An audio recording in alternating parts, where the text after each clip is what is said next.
How would the Drake equation look if we interpreted it not as an extension of evolutionary theory, but from the perspective of creationism?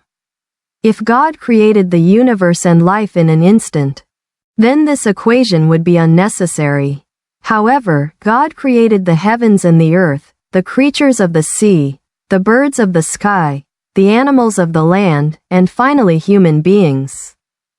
In that order. Now, if there are planets other than Earth that host intelligent life, then those planets and their living beings must also have been created according to the same sequence described in Genesis. With these conditions in mind, let us examine the Drake equation from a creationist viewpoint. R** is the number of stars formed per year in the galaxy. In the cosmic realm, stars undergo cycles of rebirth. Fp is the fraction of stars that have planetary systems. By the law of causality, each star is accompanied by planets. Ne is the average number of planets capable of supporting life. This corresponds to the number of planets terraformed through God's act of creation. Fl is the fraction of those planets on which life actually appears. This represents the rate at which God creates living beings of the sea, sky, and land. F is the fraction of life-bearing planets on which intelligent life emerges. This corresponds to the rate at which God creates human beings. After creating intelligent life, God observes the intelligence He has given them and the progress they make. Intelligent beings experience cycles of conflict and eventually enter an age of science.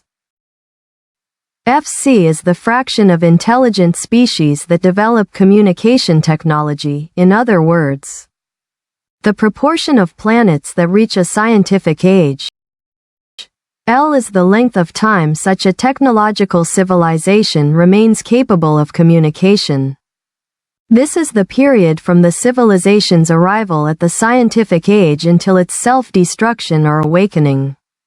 Self-destruction means the end of that civilization, while an awakened civilization would distance itself from planets trapped in cycles of war like Earth. Indeed, an awakened civilization would likely no longer use radio waves for communication. Thus, awakened civilizations lie outside the scope of the Drake equation. Such awakened planets would continue to exist until their suns burn out. This is the interpretation of the Drake equation from a creationist perspective. But is terraforming or the creation of life something God performs on a whim? No, within the universe, everything flows in harmony according to causal relationships. The Drake equation applies to a single galaxy, yet each galaxy contains between 100 billion and 400 billion stars. Furthermore, the observable universe contains roughly 2 trillion galaxies.